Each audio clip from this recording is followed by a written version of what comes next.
ఆయన నిజమైన దేవుడై ఉన్నాడు. ప్రభు అయిన యేసు క్రీస్తు అనే ఆ యొక్క రక్షకుడిని గురించిన ఆ యొక్క శుభ వర్తమానము ఆ యొక్క సందేశం ఈ రోజు మీ మధ్యలోకి వచ్చింది. ప్రభు అయిన యేసు క్రీస్తు ఆయన నిజమైన దేవుడై ఉండు. ఆయన ఒక్క రక్షకుడై ఉండు. ఆయన ఈ లోకంలో మనుషులందరినీ సృష్టించిన ఆ యొక్క సృష్టికర్త పేరే ప్రభు అయిన యేసు క్రీస్తు. ఆయన రెండు చేతులతో ఈ యొక్క నేల మట్టిని తీసుకొని ఆయన మనుషులను తయారు చేశాడు. ఆ విధంగా ఈ లోకంలో మనుషులను తయారు చేసి ఆయన జీవింప చేశాడు. ఆయన ఊపిరి ఇచ్చాడు. వినడానికి ఈ లోకంలో గాలిని ఇచ్చాడు. ఆయన సమస్తాన్ని కూడా ఆ యొక్క నిజమైన దేవుడై ఉన్న ఆ యొక్క రక్షకుడై ఉన్న ప్రభు అయిన యేసు క్రీస్తు పాపంలో బతుకుతున్నారు. ఈ లోకంలో ఉన్న జనులు పాపం చేసి దేవుడికి దూరం అయ్యారు. ఈ లోకంలో బైబిల్ ఏమని సెలవిస్తుంది అని అంటే, ఈ లోకంలో నీతిమంతుడు ఒక్కరు కూడా లేడు, అందరూ కూడా పాపం చేసి దేవుడి నుండి దూరం అయ్యారు అని చెప్పి వాక్యంలో రాయబడి ఉంది. ఈ లోకంలో ప్రతి మానవుడు కూడా పాపంతోనే పుడుతున్నాడు, పాపంలోనే పెరుగుతున్నాడు, పాపంలోనే జీవిస్తున్నాడు, పాపంలోనే పెరిగి పెద్దవాడు అవుతున్నాడు. చివరికి ఒక రోజు అదే పాపంలో మరణిస్తున్నాడు. ఆ యొక్క మరణము కారణంగా మనకు వచ్చింది ఏంటి అని అంటే, ఆ యొక్క పాపము కారణంగా ఈ లోకంలో మనకు మరణం వచ్చింది. పాపానికి వచ్చిన జీవితము మరణం అయితే, ఆ యొక్క మరణానికి వచ్చిన జీవితమే నరకము. ఈ లోకంలో మానవులు చేసిన పాపానికి కారణంగా వారికి మరణం వచ్చింది. యేసు క్రీస్తు ఈ లోకంలో మానవులను సృష్టించినప్పుడు ఆయన మరణం లేకుండా సృష్టించాడు. మనకు మరణం అనేది లేదు. కానీ ఎప్పుడైతే మానవులు పాపం చేస్తున్నారు, ఆ యొక్క పాపం కారణంగా మానవుల యొక్క జీవితంలోనికి మరణం వచ్చింది. ఆ యొక్క భయంకరమైన మరణము ఎక్కడికి తీసుకెళ్తుంది అంటే నరకానికి తీసుకెళ్తుంది. ఈ లోకంలో మరణించిన తర్వాత రెండు మార్గాలు ఉంటాయి. ఒకటి పరలోకము, రెండవది నరకము. ఆ యొక్క నరకంలో అగ్ని ఉంటుంది. ఆ యొక్క అగ్నిలో చీకటి ఉంటుంది. అక్కడ పురుగులు మనల్ని తిరిగేస్తూ ఉంటాయి. అగ్ని ఆరదు, పురుగు చావదు అని చెప్పి బైబిల్లో రాయబడి ఉంది. మనకంటే ముందు మరణించిన వారు, మీకంటే ముందు మరణించిన మీ కుటుంబ సభ్యులు, వారు ఎక్కడున్నారో మీకు ఏమైనా తెలుసా? మీ తర్వాత మరణించబోయేవారు వారు ఎక్కడికి వెళ్తారో మీకు తెలుసా? ఒకవేళ మీరు కనుక ఈ క్షణంలో మరణిస్తే మీరు ఎక్కడికి వెళ్తారో మీకు ఏమైనా తెలుసా? ఆ విషయం ఎవరికి కూడా తెలియదు. ఆ యొక్క అనుమానం అందరిలోనే ఉంటుంది. కానీ బైబిల్ ఏమని చదివిస్తుంది అంటే, ఈ లోకంలో పాపం కారణంగా మరణించిన తర్వాత ప్రతి ఒక్కరు కూడా నరకానికి వెళ్తారు అని చెప్పి బైబిల్ మనకు స్పష్టంగా తెలియజేస్తుంది. ఆ యొక్క నరకమును తప్పించడానికి ప్రభు అయిన యేసు క్రీస్తు ఈ లోకంలో మానవుడుగా తగ్గించుకొని ఆయన ఈ లోకంలో జన్మించాడు. అంతేకాకుండా మనుషులపై ఉన్న పాపాన్ని తీసివేయడానికి ఈ లోకంలో ఆయన మన యొక్క పాపముల కొరకు ఆయన శిలువలో మరణించాడు. ఆయన గొప్ప బలియాగం చేశాడు. ఆ యొక్క బలి కారణంగా మనుషులపైన ఉన్న చెబుతా నేడు వినమయ్యా, ఎవరో తెలుసాయ్యా, చెబుతా నేడు వినమయ్యా, పెడచెవి పేటక తరపడి వాసి రక్షణ పొందయ్యా,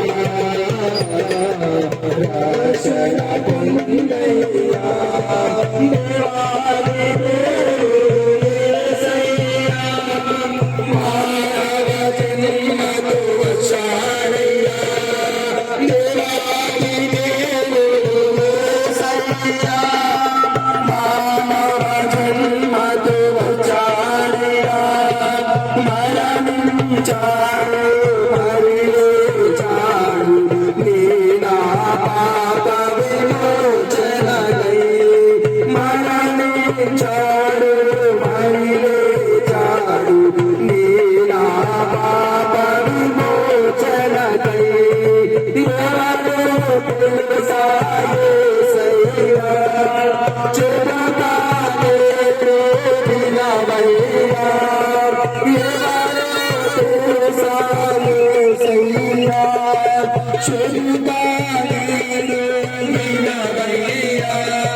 యేసుక్రీస్తు ఎవరు?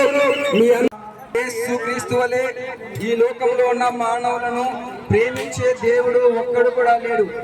యేసుక్రీస్తు ఆయన ఒక్కడే నిజమైన దేవుడై ఉండి, ఆయన సర్వశక్తిమంతుడై ఉండి, దేవుడై ఉండి, ఆయన మానవులందరినీ కూడా ఆయన ఎంతగానో ప్రేమించే గొప్ప దేవుడై ఉన్నాడు. ఈ రోజు ఈ ప్రాంతంలో ఉన్న మీ అందరికీ గొప్ప శుభవార్త ఏంటి అని అంటే, ప్రభు అయిన యేసుక్రీస్తు మీ యొక్క పాపముల కొరకు ఆయన మరణించారు. మీ యొక్క పాపముల కొరకు ప్రభు అయిన యేసుక్రీస్తు ఈ లోకంలో 2000 సంవత్సరాల క్రితం ఆయన జన్మించారు. యేసుక్రీస్తు ఆయన సర్వశక్తిమంతుడై ఉండి, ఆయన సృష్టికర్త అయ్యుండి, ఆయన మనందరి పాపముల కొరకు ఆయన ఈ లోకంలో మరణించాడు. ఈ లోకంలో ఉన్న ప్రతి మానవుడు కూడా తన పైన ఉన్న పాపము కారణంగా ఒక రోజు మరణించిన తర్వాత ఆ యొక్క నిత్య జీవానికి, పరలోక రాజ్యానికి అనగా స్వర్గానికి చేరుకోలేక మరణించిన తర్వాత వారి యొక్క ఆత్మ నరకంలో యుగ యుగాలు కూడా కాలిపోతుంది. ఆ యొక్క నరకం నుండి రక్షించడానికి ఈ లోకంలో సృష్టికర్త అయిన ఆ యొక్క ప్రభు అయిన యేసుక్రీస్తు ఆయన మానవుడిగా ఈ లోకంలో మనందరి కొరకు ఆయన జన్మించాడు. ఆయన జన్మించి ఆయన సిలువలో ఆయన రక్తము కార్చి ఆ యొక్క రక్తము ద్వారా మానవుని యొక్క పాపములను ఆయన కడిగి వేశారు. ఈ లోకంలో మనము చేసిన పాపానికి కారణంగా యేసుక్రీస్తు ఆయన సిలువలో మరణించారు. మనం చేసిన తప్పులకు బదులుగా, మనకు బదులుగా ఆయన సిలువలో ఆయన శిక్షను అనుభవించారు. మనము అనుభవించాల్సిన శిక్షను, మనకు పడవలసిన శిక్షను సిలువలో ఆయన తీసుకొని, మన పైన ఉన్న పాపాన్ని ఆయన తీసుకొని మనకు బదులుగా ప్రభువైన యేసుక్రీస్తు ఈ లోకంలో సిలువలో ఆయన మన కొరకు మరణించాడు. ఈ లోకంలో ప్రయాసపడి భారం మోసుకొని పోచున్న సమస్తమైన జనులారా నా యొద్దకు రండి. మీ భారాన్ని, మీ పాపాన్ని, మీ శాపాన్ని, మీ వ్యాధులను, మీ వ్యసనాలను, మీ అలవాట్లను అన్నిటి నుంచి, అన్ని రకాల బాధల నుండి, వ్యసనాల నుండి, అలవాట్ల నుండి మిమ్మల్ని తప్పించి మీ భారాన్ని దించివేయడానికి ప్రభు అయిన యేసుక్రీస్తు ఒక్కడే ఆయన మార్గం అయి ఉన్నాడు. ఈ లోకంలో ప్రభు అయిన యేసుక్రీస్తు ఒక్కడే ఆయన మన సమస్యలకు పరిష్కారం అయి ఉన్నాడు. మన యొక్క వ్యాధులకు, రోగాలకు, బాధలకు ప్రభు అయిన యేసు క్రీస్తు ఒక్కడే ఆయన వైద్యం అయి ఉన్నాడు. ఈ లోకంలో మనం చేసిన పాప పరిహారానికి బదులుగా ఆయన ఒక్కడే శిలువలో మరణించిన వాడై ఉన్నాడు. ఆయన ఏమంటున్నాడనంటే నేనే మార్గము, నేనే సత్యము, నేనే జీవము అని చెప్పి ఆయన అంటున్నాడు. ఈ లోకంలో ఆయనే మార్గము, ఆయనే సత్యము, ఆయనే జీవమై ఉన్నాడు. ప్రభు అయిన యేసు క్రీస్తు తప్ప మరొక మార్గము ఈ లోకంలో లేనే లేదు. ఆయన దేనికి మార్గమై ఉన్నాడు అని అంటే మానవులందరూ ఒక రోజు మరణించిన తర్వాత ఆ యొక్క నిత్య జీవానికి, పరలోక రాజ్యానికి చేర్చడానికి ప్రభు అయిన యేసు క్రీస్తు ఒక్కడే ఈ లోకంలో మార్గమై ఉన్నాడు. ఆయన ఒక్కడే సత్యమై ఉన్నాడు. ఆయన దేనికి సత్యమై ఉన్నాడు అని అంటే ఈ లోకంలో అబద్ధంతో జీవించే యొక్క జీవితము అల్పకాలమైన, తాత్కాలికమైన ఈ జీవితము, మాయ అయిన యొక్క జీవితము, వ్యర్థమైపోయే యొక్క జీవితం ఒకరు నశించిపోతుంది.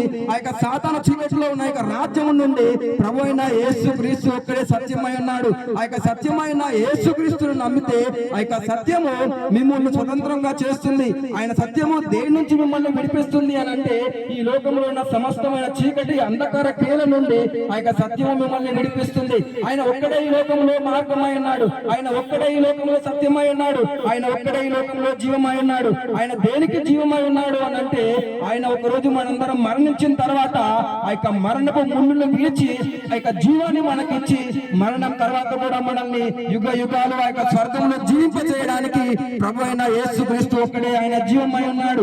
కనుక ఆ యొక్క జీవమై ఉన్న యేసు క్రీస్తు యందు విశ్వాసం ఉంచిన వాడు ఒక రోజు మరణించిన తర్వాత ఆ యొక్క నిత్య జీవానికి చేరుకుంటాడు. ఆ యొక్క పరలోక రాజ్యానికి చేరుకుంటాడు. మానవులందరూ మరణించిన తర్వాత రెండే మార్గాలు, ఒకటి స్వర్గము, రెండోది నరకము. ఆ యొక్క నరకం నుండి తప్పించబడాలి అని అంటే ఈ లోకంలో ఒకే ఒక్క మార్గం ఉంది. ఆ మార్గం పేరే ప్రభు అయిన యేసు క్రీస్తు. మన ఆత్మను ఎవరు కూడా రక్షించలేరు. ఏ సినిమా యాక్టర్ మన ఆత్మను రక్షించలేడు. ఏ ఒక్క సెలబ్రిటీలు మన ఆత్మను రక్షించలేరు. ఏ రాజకీయ నాయకులు మన ఆత్మను రక్షించలేరు. ఏ ఒక్క స్పోర్ట్స్ పర్సన్స్ మన ఆత్మను రక్షించలేరు. మన ఇంట్లో వాళ్ళు మన ఆత్మను రక్షించలేరు. మనకున్న ఉద్యోగం, మన ఆస్తి, అంతస్తు, కార్లు, బంగ్లాలు ఏది కూడా ఈ లోకంలో మనల్ని రక్షించలేదు. కానీ కేవలం ప్రభు అయిన యేసు క్రీస్తు యొక్క ఆ యొక్క శిలువలో కాచిన రక్తము మాత్రమే ఈ లోకంలో మనల్ని రక్షిస్తుంది. మనందరినీ కూడా పరలోక రాజ్యానికి చేరుస్తుంది. గనక ఆ యొక్క పరలోక రాజ్యానికి చేరడానికి ఈ లోకంలో ఉన్న ఒకే ఒక మార్గం, ఆ మార్గం పేరే ప్రభు అయిన యేసు క్రీస్తు. నీ బ్రతుకు మార్చవా మానవా, నీ పాపం మానవా, యేసయ్య చెంత చేరి నీ బ్రతుకు మార్చవా.